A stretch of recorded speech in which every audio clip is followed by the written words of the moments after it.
arts, and it's an industry, is, I'm going to use the term cinema instead of movies, if you don't mind. Become an academic, if you like. Because cinema, in my view, is an all-encompassing term that includes the art form, includes the pedagogical aspect of the art form, because I believe that movies are teaching machines. We'll talk about that a little bit today. Also, the infrastructure, the actual theater, the parts of the industry, and so on, all integrate together to give us movies that affect us emotionally, sometimes physically, and philosophically as well. So the question that I'm begging to ask is cinema art? Well, I like Tolstoy's description of what an art form is.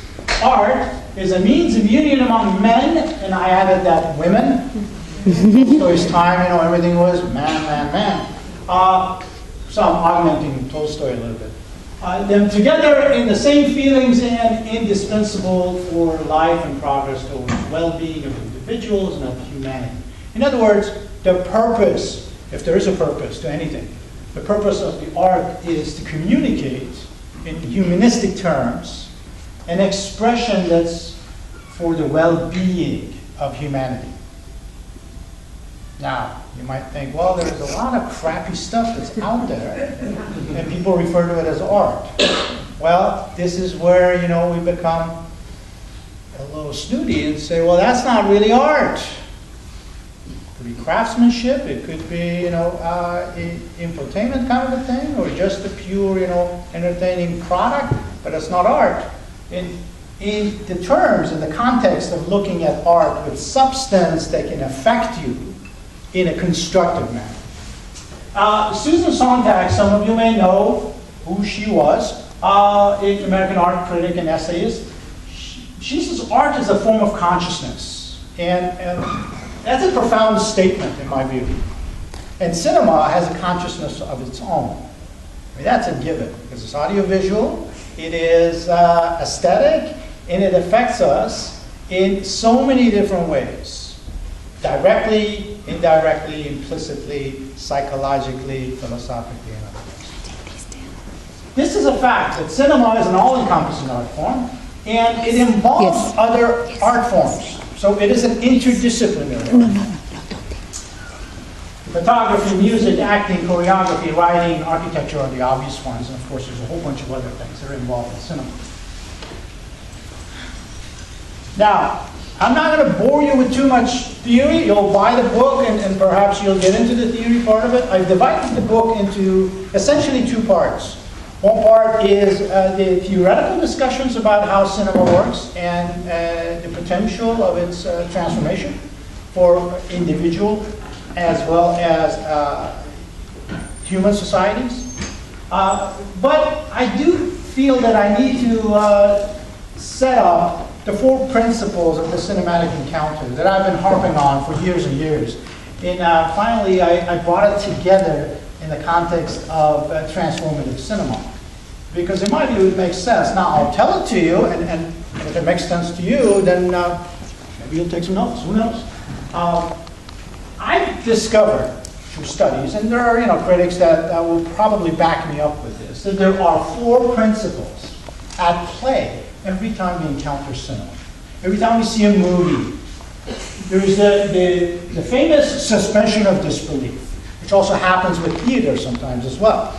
And suspension of disbelief is basically, you go into the theater, it's a make-believe stuff, but you tend to, or I tend to, we tend to put everything aside, suspend this disbelief that it's all made up stuff, and it's make-believe, and we accept the 2 hours, 90 minutes, whatever the feature length is, as the reality of the time that we're experiencing cinema.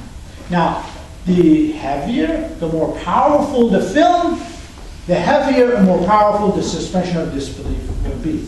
In other words, its duration will be longer than just a few minutes or half an hour, perhaps the entire time that you're experiencing the film. Projectional identification is the other principle. And that is when you look at the characters and you see yourself in the characters. You see themes, like the theme of love, or perseverance, inspiration, and overcoming odds, and that sort of stuff that is sprayed through movies, from genre to genre, from national cinema to national cinema, and so forth. And we identify with those things. Or we see a lack of identification with things. That is also part of it too. Now, the suspension of disbelief and projection identification are intertwined. And of course, I must add that all these four principles are intertwined as well. So it's not like they're separate entities and they're working separately. Yes, they may be separate, but they're integrated together. So this speaks to the complexity of cinema. The other aspect, which again I've been harping on for many years, is the public, what I call public pedagogy principle of cinematic encounter. Movies teach us things. They teach us about history or misrepresent history, all right? Different form of teaching. They can indoctrinate us. They can make us aware of things and awaken us. They can teach us how to behave. And in the case of Disney, for example, they assign gender roles to people often. And that could be problematic, and that could be helpful, depending on the lens through which you are experiencing cinema. The last principle, and perhaps the most important part of this complex system of intertwined principles, is what I call the principle of polyvalence, or you call it multivalence. And that's when cinema lends itself to multiple interpretations. Yes, we all get into the theater, it's a public place, it's publicly diffused, the information comes to us, the stories and so forth, and we have similar experiences with the plot, with the characters and so forth, but then at the same time, depending on the extent to which we're educated, the extent to which we have a psychological balance or imbalance within us, with our consciousness, in all the rest of it, cultural background and humanistic elements within us, we experience cinema with different kinds of interpretations than the person sitting next to us. And this happens in the case of, husbands and wives go to the theater, partners go to theaters, wives and wives, husbands and husbands, friends and friends, and so forth. People that intimately know each other. And yet, at the same time, diametrically opposed interpretation of the same film. We see this all the time. You go to a public restaurant, people are fighting over a movie. No, you're wrong, you didn't understand it, you're too stupid. No. Of course I do. Anyway, so I think that sort of gives you a sort of a picture of what I'm talking about here. Yes? I see some nodding heads. That's good enough for me. Right. So, let me give you an example. This movie, The Matrix, which I've used, I did talk about the two parts of the book, or maybe I just cut myself short. The first part is theoretical. The second part is 10 movies that I chose. Of course, there are so many movies out there that can change our lives. Documentary films, films from other nations, Hollywood films even, right? Like Matrix, that have changed people's lives and have affected people to the extent where they had paradigm shifts. I think The Matrix, the original Matrix, 1999, has been such a film. I'm just curious, by a show of hands, how many people know this film?